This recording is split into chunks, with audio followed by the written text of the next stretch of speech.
Deep within the cold stone bowels of the Bohemian Magic Tower, a young man hangs suspended by heavy iron chains.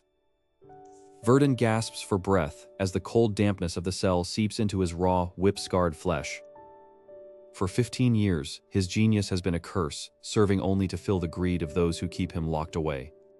The heavy iron door creaks open, letting in a sliver of mocking light and the heavy footsteps of his tormentor. Tower Master Balrog steps into the room, his ornate robes rustling against the filthy floor. He demands the completion of the multidimensional continuity theory, his voice dripping with false patience. Verdun spits a mouthful of blood at the Master's polished boots, a final act of defiance in his broken state. Balrog strikes him across the face with his staff, the magical impact sending purple sparks flying through the air. The Master turns and leaves, ordering the guards to increase the dosage of the mana-draining drugs. Verdun waits for the silence to return, listening to the drip of water against the cold floor. Deep inside his mind, the final formula of the forbidden defying heaven ritual clicks into place. He begins to mutter the ancient incantations, his voice a low vibration that rattles the stone walls. Blue mana begins to seep from his pores, forming glowing veins across his tattered rags. His muscles begin to tear and reform as the forbidden magic force reconstructs his broken body. A silent scream tears from his throat as the iron shackles begin to glow red from the sheer heat of his mana. With a thunderous crack, the iron chains shatter, sending metal fragments flying into the stone walls. Verdun lands on his feet, his body now taller and pulsing with a newfound, terrifying strength. He reaches toward the cell door, and the heavy metal lock simply disintegrates into fine dust. He walks through the tower hallways, his bare feet making no sound against the polished marble. Every guard who stands in his way is silenced by a mere wave of his hand, their bodies collapsing instantly.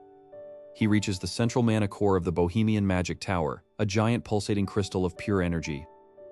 This tower was built on the blood of geniuses like him, and tonight, it will serve as their funeral pyre. He begins to reverse the mana flow, causing the massive crystal to vibrate and crack under the pressure. High above, the Tower Master realizes the core is being tampered with and rushes toward the heart. Balrog bursts into the chamber, screaming for Verdun to stop his suicidal madness.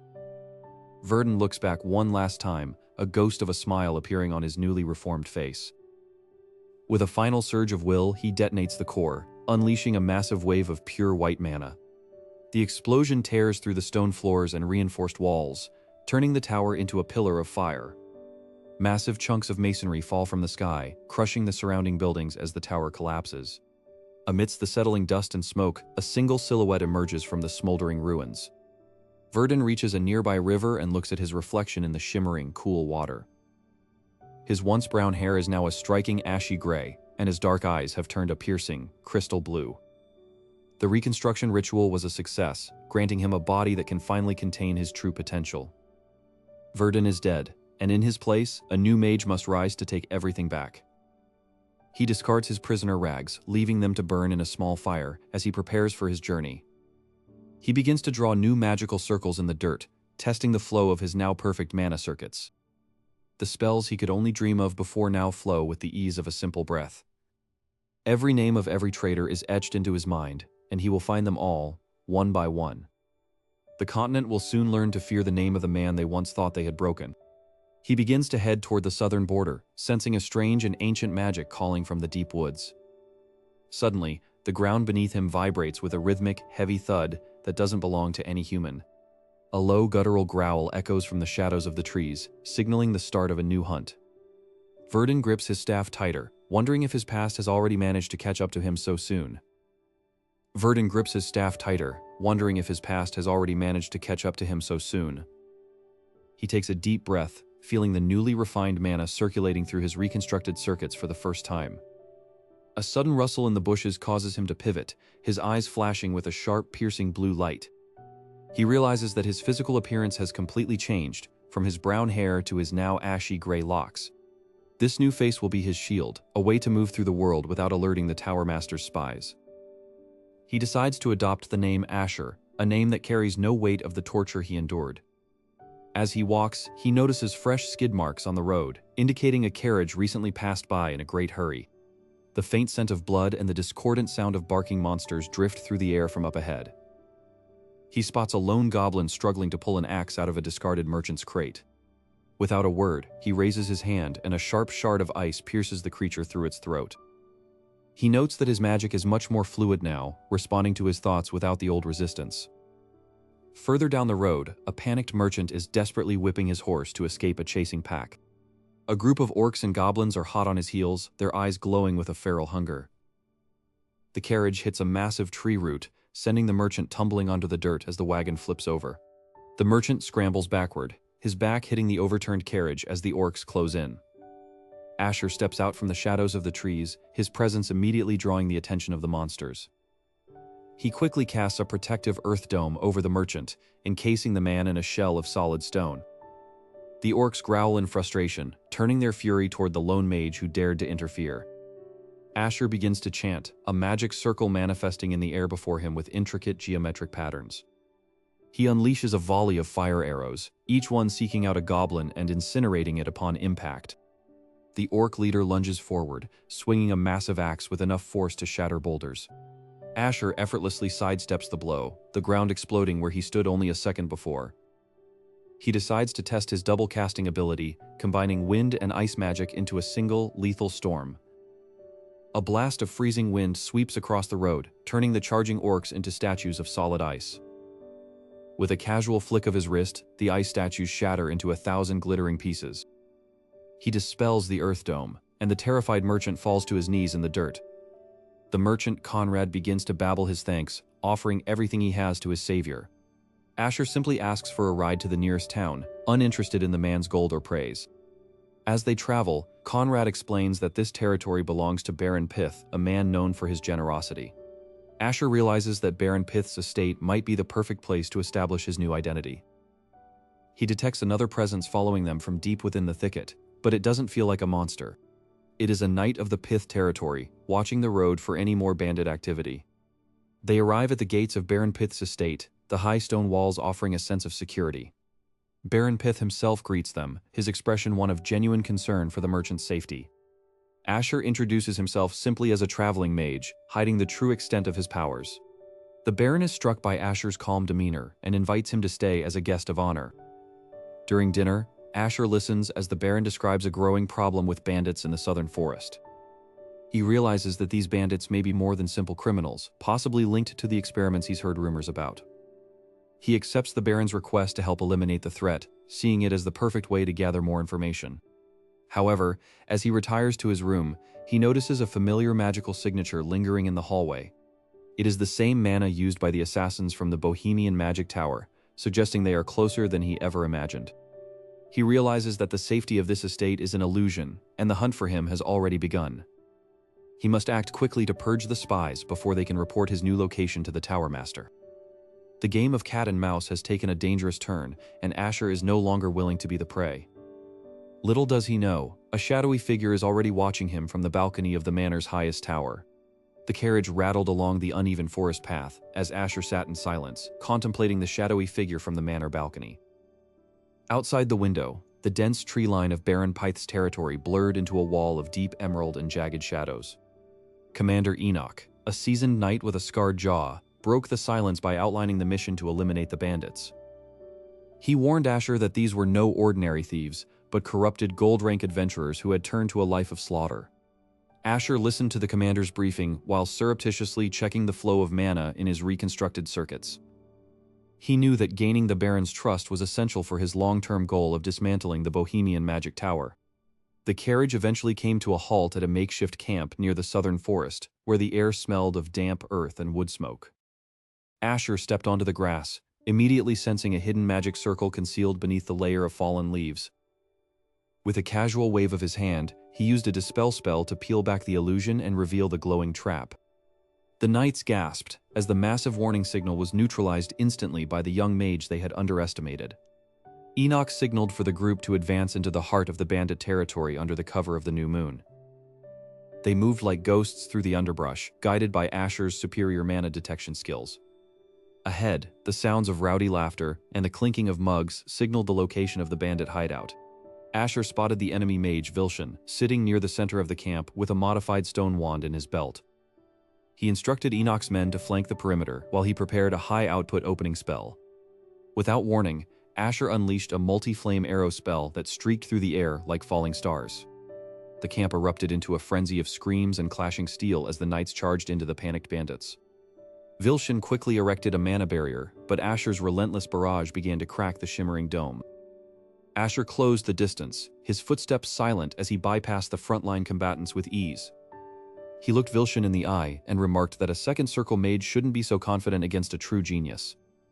Enraged, Vilshin unleashed a third circle ice spell called Falling Glacier, manifesting a massive shard of ice above Asher. Asher didn't move, instead using dozens of earth spears to intercept and shatter the ice before it could land. With a flick of his wrist, Asher impaled the enemy mage with a precise spike of ice, ending the duel instantly. He retrieved Vilshin's stone wand, tucking the artifact away for future research as the battle elsewhere wound down. Commander Enoch approached, dragging the bloodied leader of the bandits, Varya, who was now bound in heavy chains. Varya spat at the knights, cursing the Baron and promising that they would all pay for this raid. Enoch silenced him with a heavy blow, ordering the men to pack up the spoils and prepare for the journey back. Suddenly, a foul stench of rot and copper blood filled the air, causing the horses to rear in terror. A severed head was thrown from the tree line, bouncing across the grass and stopping at Enoch's feet. A massive shadow began to emerge from the darkness of the woods, towering over the tallest knight. It was a red-skinned orc variant, its mouth torn into a permanent demonic grin that revealed rows of serrated teeth. The creature carried a slab of jagged steel that served as a blade, stained with the viscera of its previous victims. Enoch roared for a defensive formation, but the orc moved with a speed that defied its massive size. With one swing of its blade, it sent two knights flying, their armor crumpling like parchment under the impact. Asher watched as the orc grabbed a smaller goblin minion and bit it in half, its wounds closing instantly as it devoured the flesh. He realized this was no natural evolution, but an artificially mutated experiment designed for relentless slaughter. Asher slammed his staff into the ground, invoking a geography manipulation spell that shattered the very earth beneath the orc's feet. He followed up with a double cast of bitter cold arrows, trapping the monstrosity in a prison of jagged ice. With a final massive frozen orb spell, he reduced the mutated leader to a shattered statue of red crystal and ice. The battle was won, but Asher felt a sharp, pulsing pain in his mana circuits from the sheer output of power. He walked over to the remains of the orc, noticing a strange surgical scar on its neck that shouldn't have been there. This mutation was identical to the experiments he had seen in the Bohemian Tower's most secret records. Before he could investigate further, a scout from the Knights came running from the back of the group with a look of pure terror. He reported that the captive bandit leader, Varya, had been found dead, but his body was completely hollowed out from the inside. Little did Asher know, an identical red grin was already watching him from the deep, impenetrable shadows of the canopy above. The dark canopy of the forest felt like a suffocating shroud as Asher followed the trail of the missing livestock. He activated his Whisper of the Wind spell to eavesdrop on the panicked villagers discussing a monstrous goblin. The description of a creature with a torn, Joker-like grin immediately linked this threat to the mutated orc he had slain. Asher used his invisibility cloak to shadow a group of silver-rank adventurers led by a mage named Iris. The party entered the goblin's lair, unaware that a true predator was already watching them from the gloom. They discovered a scene of absolute carnage where tiny goblins had been torn limb from limb by their own kind. A gigantic mutated goblin lunged from the darkness, its size dwarfing the seasoned warriors. Iris coordinated her team's attack, successfully blinding the beast's right eye with an enchanted arrow. The enraged monster grabbed a goblin corpse and hurled it like a cannonball directly at the defenseless Iris. Asher intervened from the shadows, casting an air rail spell to redirect the deadly projectile at the last second. As the giant goblin fell, a mysterious man in a dark uniform stepped out, expressing disappointment in his test subject. The stranger declared that the adventurers had seen too much and must be eliminated to protect the professor's secrets. Asher dropped his invisibility, mocking the swordsman for threatening those weaker than himself. The swordsman lunged with supernatural speed, his blade whistling through the air toward Asher's throat. Asher noted the man was using magic-reinforced leg movements to achieve such devastating velocity. He retaliated with a double casting of Winter Gale and Icicle Spikes, filling the room with freezing shards. The swordsman managed to dodge, thinking he had found an opening, but he fell directly into Asher's trap. Asher unleashed his ignition spell, causing a massive mana explosion that rattled the cave's foundations. To protect the adventurers, he used geography manipulation to lift the ground they stood on into a high pillar. Hovering in the air, Asher gathered thunderclouds within the cavern's high vaults. He roared Thunderstrike, calling down a localized bolt of pure electrical energy upon his foe. The defeated swordsman spat out a final question, asking if Asher belonged to the mysterious Ark. Asher did not answer, instead using Earth Shatter to silence the assassin permanently. He turned to the adventurers on the pillar, informing them that they would now serve him for the duration of the journey. They traveled to Martez City, where Asher used the spoils of his victory to forge a new high-grade staff. He spent his days in the public library, absorbing every basic magic book to refine his fundamental understanding. Iris followed him everywhere, fascinated by his unorthodox style, yet intimidated by his silent intensity. The peaceful atmosphere shattered when an explosion leveled Asher's hotel, engulfing the top floor in flames. Asher emerged from the fire unscathed, his eyes glowing with murderous intent as he located the assassin in the crowd. The spy attempted to flee through the panicking crowd, but Asher's mana detection was absolute. He cornered the assassin in a tavern, dealing a crushing blow with his staff before the man could use a smoke bomb. The vice-captain of the Knights, Jason, was assigned to protect Asher, though Asher saw him as a mere nuisance. Following a mana link, Asher discovered a secret underground tunnel leading outside the city limits. Deep in the forest at the end of the tunnel, he found the professor's hidden laboratory. Inside, he found the professor, a man who treated human life as a resource for his sick experiments. The professor laughed, releasing his ultimate creation, a grotesque abomination named Gluttony. Asher engaged the monster, realizing it was merely a mindless beast designed to consume mana. With a surge of lightning magic, Asher incinerated the professor and his masterpiece, leaving only ashes behind. He returned to the city, feeling his mana expand, yet he knew the professor was only a small cog in a larger machine. Little did he know, a high-ranking member of the Black Hour had already arrived in the capital, holding a tracking device that pointed directly at Asher's location. Asher arrived at the gates of Lorien as the sky turned an unnatural shade of bruised purple. He noticed the panicked whispers of adventurers fleeing from the northern woods. A high-ranking messenger announced that the Forest of Demons had begun to expand. Asher stepped into the recruitment hall where a familiar figure was already gathering a team. Raya looked up, her crimson eyes locking onto Asher with immediate suspicion. She told him that common mercenaries would only serve as fertilizer for the roots. Asher didn't respond with words, instead letting a faint pulse of fourth circle mana leak from his staff. The air in the room grew heavy, forcing the other warriors to gasp for breath. She laughed and invited him to join the vanguard of the subjugation force. Within the hour, the column of soldiers marched toward the encroaching dark tree line. The forest was silent, missing the usual calls of insects or nocturnal beasts. Raya drew her crimson broadsword, which began to glow with a burning heat. Asher activated his mana detection, sensing a massive heart beating deep underground. Suddenly, the ground erupted as massive gray roots lunged like spears. Raya spun in a whirlwind of steel, severing the wooden appendages with ease. Asher tapped his staff, erecting stone pillars to shield the retreating rear guard. A hollow roar shook the leaves as the soul tree revealed its main trunk. It was a monster that had matured by devouring the souls of travelers for centuries. Rhea charged forward, her white cloak fluttering like a banner of war. The tree released a swarm of mutated goblins, their eyes glowing with the same red malice. Asher calculated the trajectory and fired a volley of flame arrows into the swarm. The goblins exploded into ash before they could reach the front line. Raya reached the base of the tree and delivered a strike that shook the forest. The tree retaliated by releasing a thick, hallucinogenic pollen into the air. Asher felt the world tilt as the pollen tried to invade his mind with false memories. He envisioned the torture chambers of the Bohemian Tower to ground himself in reality. Raya was struggling, trapped in a vision of her fallen family. Asher shouted for her to wake up, his voice amplified by magic. Rhea snapped out of it, her blade igniting with a white-hot flame.